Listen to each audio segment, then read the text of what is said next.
전체적인 서비스에 소모되는 시간이 T1 더하기 TT 더하기 T2가 되는 겁니다.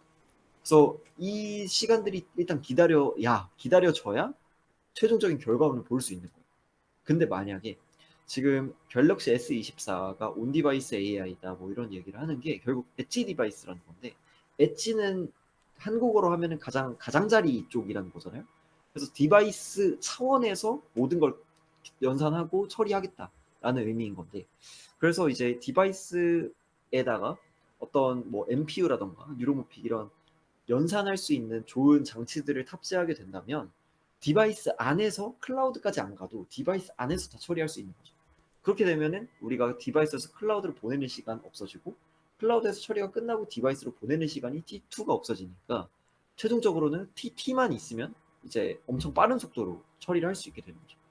그래서 이런 부분이 지금 연구하려는 방향으로 조금 잡아가고 있다라는 걸 좀 말씀드리고 싶고, 그래서 정리하자면은 이제 지금 현재는 이제 클라우드 컴퓨팅을 통해서 이제 어느 정도 AI 서비스를 제공하고 있지만, 거기서 더 나아가서 더 빠른 이제 속도를 위해서 이제 엣지 디바이스에서 이제 디바이스 안에서 이제 서비스를 제공할 수 있도록 하는 방법을 고안하고 있다라는 거를 말씀을 드리고 싶습니다.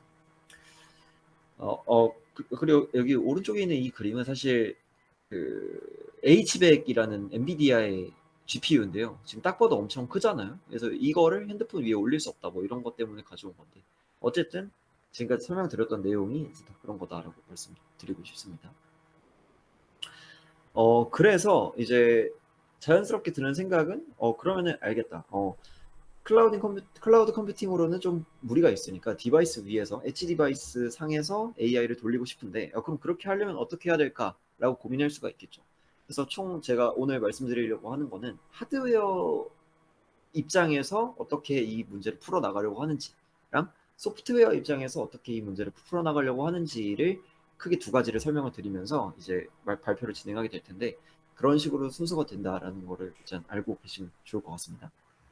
그래서 여기 보시면 이제 하드웨어로 이제 HW가 하드웨어인데, 하드웨어로 크게 두 가지를 써놨어요. 첫 번째는 AI 엑셀러레이터, 한국어로 하면 이제 AI 가속기겠죠. 그리고 하나는 뉴로모픽 세마이컨덕터라고 해가지고 뇌를 모사한 반도체다 뭐 이렇게 적혀 있는데, 각각에 대해서 뒤에서 설명드리도록 하겠습니다. 제가 지금 이 현재 가장 많이 나왔던 그런 하드웨어들을 한 표에 좀 정리를 했는데, 이 표를 좀 이해를 하시면 아마 지금까지 나왔던 기술들의 이해를 하는데 많은 도움이 될 것 같아요. 그래서 하나씩 천천히 설명드리도록 해보겠습니다. 일단은 범용 CPU란 게 있어요. 범용이란 말은 결국에는 가장 일반적인 제너럴한 그런 것을 의미하잖아요. 그래서 그 CPU는 우리가 알고 있는 그런 그 연산 장치인 거고, 그래서 가장 기본적인 어떤 하드웨어적인 측면에서 AI를 돌릴 때 가장 기본적인 건 범용 CPU입니다. 범용 CPU 같은 경우에는 장점이 뭐냐면 프로그래밍을 할 수 있어요. 뭐 C라던가 뭐 이런 방법들을 통해서 소프트웨어 프로그래밍이 가능한데, 그래서 자유도가 높겠죠. 근데 당연히 CPU는 뭐가 안 좋냐면 에너지 에피시언시가 낮습니다. 그러니까 이게 무슨 말이냐면 에너지 효율성이 떨어진다는 건데, 앞으로도 계속 설명을 하겠지만 범용이란 말이 들어가면 보통 에너지 효율성이 떨어져요. 그러니까 그게 왜 그러냐면 사실 어떤 특정 태스크를 수행하는 게 아니라 모든 분야에서 사용할 수 있도록 하려다 보니까 가장 일반적인 그런 구조로 짜져 있겠죠. 그러니까 어떤 거 특화되게 더 빠르게 돌리기 위한 그런 길이 아니라 그냥 대충 그냥 일반적으로 이렇게 돌려놓는다가 되다 보니까 에너지 효율성은 그렇게 높지 않습니다. 그래서 그게 단점이 되고, 전용 아키텍처라는 말이 아까 말했던 이제 특정한 그런 태스크, 어떤 임무를 수행하는 그런 연산 장치에 비해서 당연히 계산 성능이 떨어진다라는 것이 이제 CPU의 단점입니다. 그래서 이거를 좀 보완해 보고자 가속기를 좀 추가로 부착을 하는 방법을 사용하고 있는데, 이 가속기라 함은 이제 결국에는 어떤 딥러닝 계산을 이 계산만큼은 엄청 빠르게 돌릴 수 있는 그런 특화된 하드웨어를 부착해 놓는 건데, 장점은 당연히 이제 작업 용도에 맞게 가속기를 튜닝을 할 수가 있겠죠. 가속기를 튜닝해서 부착만 시키면 되니까. 근데 단점은 뭐냐면 사실 이 범용 CPU에 가속기를 부착하니까 가속기의 성능 의존도가 굉장히 높습니다. 그러니까 가속기가 안 좋으면 그냥 이것도 다 안 좋아지는 거고, 반대로 가속기가 좋은 거지 CPU가 좋은 거다라고 말하기는 어려워지는 거죠. 그러다 보니까 이제 성능이 가속기에 크게 의존을 한다라는 게 단점이고, 그리고 나서 이제 사실 GPU라는 게 나오는데, 지금 사실 딥러닝이나 머신러닝을 학습하는 것에 있어서 GPU를 가장 많이 사용하고 있습니다.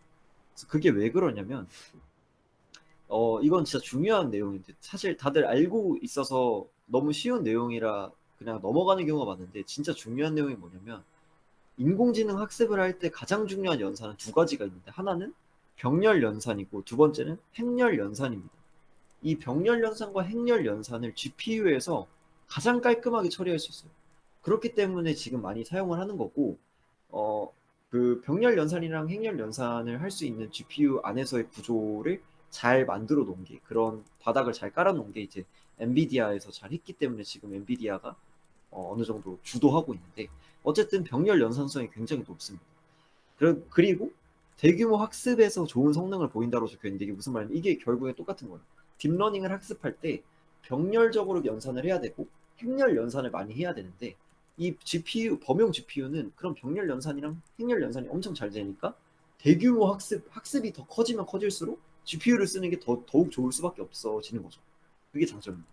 하지만 단점은 뭐냐면 추론에 대한 에너지 효율성이 낮다라고 적혀 있는데, 이것도 이제 이 단어를 좀 알고 가시면 좋아요. 이것도 이 그 단어의 차이를 알고 가는 게 거의 인공지능의 시작이라고 볼 수 있겠는데, 인공지능은 좀 두 가지가 있어요. 인공지능 학습이 있고 인공지능 추론이 있거든요. 학습은 이제 영어로 트레이닝이라고 하고 추론은 인퍼런스라고 하는데, 결국엔 이런 겁니다. 어떤 인공지능이 있고 이 인공지능한테 우리가 수학 문제를 풀기에 만약 학습시킨다고 칩시다. 그러니까 인공지능이라 하지 말고 어떤 어린 아이가 있다고 가정을 해볼게요. 어린 아이에게 수학 문제를 풀게 할 건데, 1 더하기 1은 2야 이렇게 알려주고 2 더하기 3도 5야 그리고 뭐 이런 식으로 다 알려준다고 해봅시다. 이런 학습은 이제 말 그대로 학습인 거예요. 하지만 다 끝나고 나서, 자 그러면 4 더하기 3은 뭘까? 라고 물어봤을 때 얘가 7이라고 대답하게 하는 것은 추론입니다. 차이가 조금 이해가 되실지 모르겠는데, 어쨌든 학습은 말 그대로 인공지능이 그 어떤 여러 가지 현상들, 정답값들을 보면서 아 이런 거구나, 이런 규칙이 있구나라고 학습을 하는 게 이제 학습이고, 그렇게 다 끝난 모델한테 어떤 인풋 값을 주고 그럼 이거의 아웃풋은 뭐야? 라고 물어봤을 때 얘가 예측을 하는 것이 추론인 거죠. 자 그러면 이제 다시 돌아와서 추론에 대한 에너지 효율성이 낮다라고 적혀 있는데, 이게 무슨 말이냐면 아까 말했던 것처럼 GPU는 대규모 병렬 연산이랑 행렬 연산을 잘한다고 했죠. 근데 안 좋은 점은 뭐냐면, 그렇다고 해서 적게 계산을 해야 되는 거에 적게 쓰냐? 그건 또 아니에요. 그래서 GPU가 추론에 대한 에너지 효율성이 떨어진 겁니다. 추론은 학습에 비해서 연산할 게 적습니다. 대체적으로. 그래가지고 엄청 적은 컴퓨팅 파워로도 추론을 할 수 있어야 되는데, 범용 GPU를 쓰게 되면 학습할 때 이만큼 쓰는데 추론할 때도 이만큼 써버리는 거예요. 그러니까 에너지 효율성이 떨어지게 되겠죠. 그래서 이제 추론에 대한 에너지 효율성이 떨어지는 거고, 당연히 소비 전력이 높습니다. 그렇게 해서 이제 나온 게, 지금 위에서는 다 범용에 대한 얘기를 했잖아요. 제너럴 하는 거, 일반적으로 쓰는 거. 그러다 보니까 사람들이 생각한 거죠. 아, 그러면 어떤 특정한 어떤 어플리케이션에 적용할 수 있으면 좋은 거 아닐까? 라고 생각을 했고, 그게 지금 여기서 보이는 아식, 혹은 에이식 뭐 이렇게 읽는 경우가 있는데, 이 아식입니다. 그래서 영어에서 보는 것처럼 이 가장 주목해야 되는 부분은 사실 이 부분이죠. 스페시픽. 스페시픽 단어 뜻 자체가 어떤 거에 좀 특화된, 특정적인 뭐 그런 거잖아요. 그래서 어떤 어플리케이션 특정 집적 회로를 만드는 걸 아식이라고 해요. 그래서 이 말 자체가 이제 어떤 거에 특화되는 거다 보니까 추론에 대한 저전력 동작이 가능해지는 거죠. 그러니까 추론이 말 그대로 엄청 그 많은 연산이 필요한 게 아니니까, 이 해당 추론에 대해서 제일 최적화된 모델을 만들 수 있으면 그게 가장 좋은 그 하드웨어다라고 생각을 한 거고 만든 게 아식인 거죠. 그래서 타겟 작업에 대한 높은 성능 도출 가능이다라고 적혀 있고, 단점은 뭐냐면 특정한 걸 쓰다 보니까 이제 특정한 것 때문에 만들었어요. 근데 이거를 다른 데다 쓰려면 또 그건 안 돼요. 그러니까 제작 이후에 설계를 변경하는 게 어렵습니다. 그러다 보니까 이제 그게 어렵고, 그리고 학습을 위한 설계가 어렵다는 건 뭐냐면, 우리가 어쨌든 우리도 뭔가 학습을 할 때 문제를 풀잖아요. 문제집을 풀 때 문제를 풀고 틀리면 고쳐야 되는데, 이 아식은 특정한 거를 하다 보니까 이미 정해진 거예요. 그러니까 고칠 수가 없어요. 그러다 보니까 학습을 위한 설계가 어렵다라고 표현을 하는 거고, 그리고 아식 자체는 높은 개발 비용과 긴 개발 시간이 필요하다고 합니다. 그래서 이런 단점이 존재하고, 이런 단점들을 조금 보완을 할 수 있는 것은 이제 FPGA라는 게 있어요. FPGA는 이제 영어로는 다음과 같은데, 여기서 좀 중요하게 봐야 될 단어는 프로그래머블입니다. 그러니까 프로그래밍이 가능하다라는 게 이제 중요한 거예요, FPGA는. 그래서 하드웨어 그 FPGA 안에 쓸 수 있는 리소스들이 자원들이 다 있습니다. 근데 우리가 프로그래밍을 하면 이 FPGA에다가 프로그래밍을 하면 얘가 스스로 가장 최적화된 가장 적합한 하드웨어적인 구성을 짜줘요. 그런 와이어를 서로 연결한다던가 그런 식으로 재구성이랑 자유도를 높게 해줄 수 있는 거죠. 그럼 사용자가 원하는 아키텍처로 변형이 가능하겠죠. 단점은 뭐냐면 역시 이건 범용인 거잖아요, 결국엔. 그러다 보니까 앞서 말했던 것처럼 에너지 효율성이 떨어지겠죠. 그래서 저전력 어플리케이션, 전력을 적게 소모해야 되는 어플리케이션에는 FPGA를 쓰는 게 적합하지 않습니다. 왜냐면 이 자체가 전력 소모가 좀 크니까. 그리고 또한 칩당 단가가 높은데, 그래서 이런 단점이 있다라는 게 있고, 그리고 나서 마지막은 DSPS라는 게 있어요. 지금 DSPS라는 건 뭐냐면 이제 디지털 시그널 프로세서 뭐 이렇게 적혀 있는데, 그냥 이런 게 있다고 생각을 하고 장단점을 보도록 할게요. 장점은 뭐냐면 인공지능 연산에 가장 중요한 맥 연산 성능이 높다라고 적혀 있는데, 여기서 모르는 단어는 맥밖에 없을 것 같아요. 그러니까 인공지능 연산에 가장 중요한 무슨 연산 성능이 높은데, 맥 연산이 뭘까 한다면 맥은 뭐냐면 이것도 줄임말인데 multiply 그리고 accumulate의 줄임말이거든요. multiply and accumulate. multiply 같은 경우는 곱하기잖아요. 그리고 accumulate는 더하기인데, 결국에는 맥 연산은 곱하기 한 번, 더하기 한 번 한 그 한 세트를 하나의 연산으로 치겠다라고 하는 게 맥 연산이에요.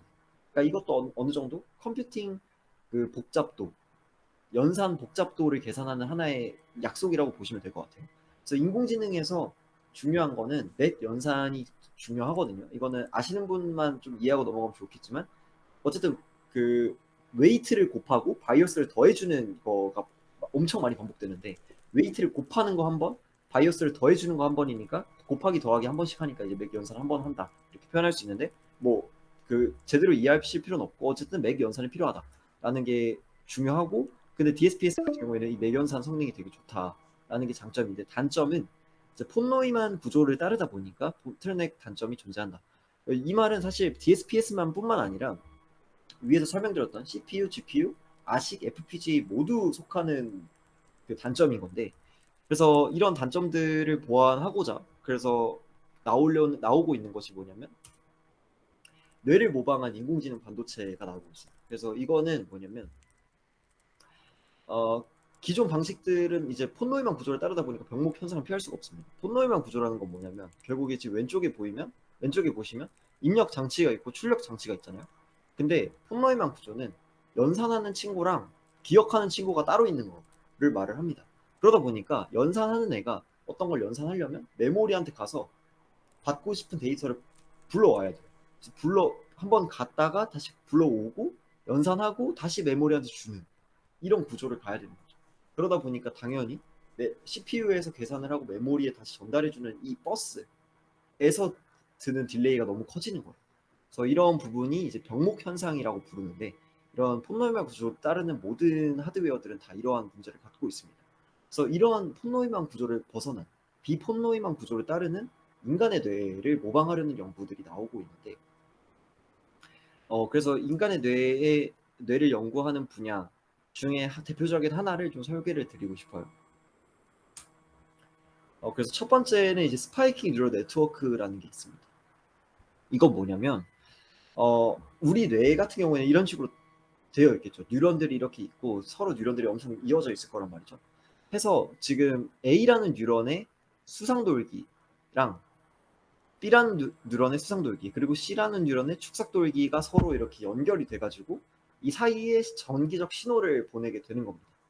근데 여러분한테 질문을 드리고 싶은 거는 지금 잠시만요. C가 제대로 안 바뀐 것 같은데, 만약에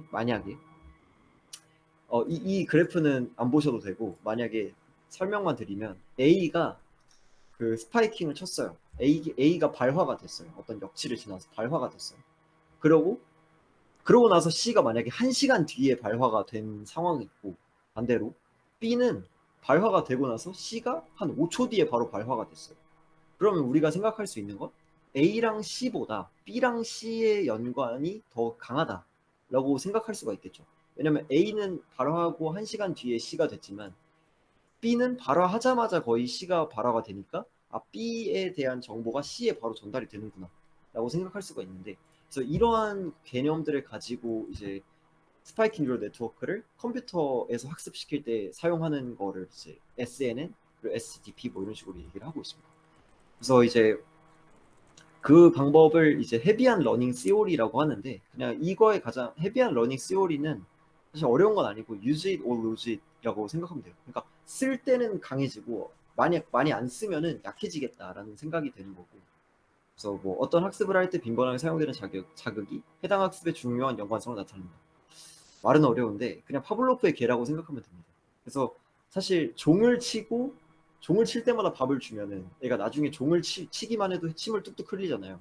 종을 치는 행위랑 침이 뚝뚝 떨어지는 행위는 사실 전혀 연관성이 없었던 행위인데 학습을 통해 하다 보니 서로 연관성이 강해지고 이제 빈번하게 발동을 하게 되는 거죠. 그런 거를 사용을 하는 거다라고 생각하시면 되겠고, 이거를 컴퓨터에서 어떻게 표현을 했냐면 인풋에 이제 입력을 시간을 축으로 하는 발화하는 타이밍 값을 넣게 되고, 그렇게 나서 어떤 연산 결과를 통해서 나중에 그 아웃풋을 봤을 때 이 둘의 얼마나 타이밍이 같게 되는가. 그러니까 엄청 가까이서 발화가 되면 얘네 둘이 엄청 강하고, 반대로 엄청 멀리서 발화가 되면 얘네 둘은 좀 연관성이 약하겠다, 이런 식으로 해서 학습을 진행하는 겁니다. 그러면 사실 좀 궁금할 수 있는데, 아, 이 부분 조금 어렵긴 한데 그냥 한번 듣고 넘어가 주시면 되겠습니다. 이게 뭐냐면 여기서 살짝 의문이 들 수 있어요. 어떤 게 의문이 드냐? 인풋이 이제 뭐 발화하는 타이밍 값을 넣는다고 했잖아요. 근데 우리 아까 말했었던 것처럼 이제 강아지랑 고양이를 구별하는 어떤 인공지능을 만든다고 하면은 인풋 값은 이미지예요. 사진을 주기로 했잖아요. 근데 그 사진을 어떻게 뭔가 타이밍이나 발화하는 걸로 바꿀 수 있을까를 고민을 해야 됩니다. 그래서 인풋 이미지라는 그 픽셀 값을 어떻게 하면 발화하는 그런 확률이나 타이밍으로 만들 수 있을까를 이제 고민을 한 게 다음과 같은 설명인데, 인간의 뇌에 대해서 생각을 해본 거예요. 인간의 뇌는 한 1000억 개의 뉴런이 있다고 합니다. 1000억 개의 뉴런이 있고, 한 뉴런이 다른 뉴런으로부터 이제 신호를 수신할 수 있는 확률이 약 10의 마이너스 6%, 엄청 적은 확률인 거죠. 그러니까 하면 0.000 뭐 이렇게 되는 건데 엄청 적은 확률이고, 하지만 뇌 전체에 대한 커넥션은 엄청 많겠죠. 뉴런끼리 이렇게 커넥션이 돼 있는 거. 그게 이제 10의 15승계, 거의 무한대에 가깝다라고 가정을 해보겠습니다. 엄청 많겠죠. 그러면 우리는 발생할 확률은 매우 작아요. 0에 거의 수렴이에요. 근데 시도하는 횟수는 거의 무한대처럼 엄청 크다면, 이러한 것을 분포로 모델링할 수 있는 건 푸아송 분포라는 게 있어요. 그래서 이 푸아송 분포를 사용을 해서 그 인간의 뇌를 모델링을 한 겁니다. 그래서 인풋 이미지 픽셀 값이 만약 크다, 픽셀이 0부터 255 사이라면 어떤 값이 크면은 푸아송 분포로 이렇게 변환했을 때 확률이 더 크게 나오게 되겠죠. 그래서 그런 방법들을 통해서 시간에 따라 스파이킹을 만들게 되고, 그런 스파이킹들의 연관성을 통해서 학습을 시키는 것이 SNN의 가장 핵심이라고 볼 수 있겠습니다. 네, 여기까지가 이제 하드웨어에 관련된 설명이었는데, 하드웨어에서 결국엔 어떠한 그런 고속 저전력으로 인공지능을 돌리기 위해서 어떠한 노력들을 하고 있는지에 대한 설명이었고, 이제 소프트웨어 차원에서 어떤 식으로 조금 하려고 하고 있는지를 이제 보여주려고 합니다. 를 하기 전에 통화가 9분 정도밖에 안 남아가지고 한번 끊었다가 갈게요. 한번 끊었다가 다시 하도록 하겠습니다.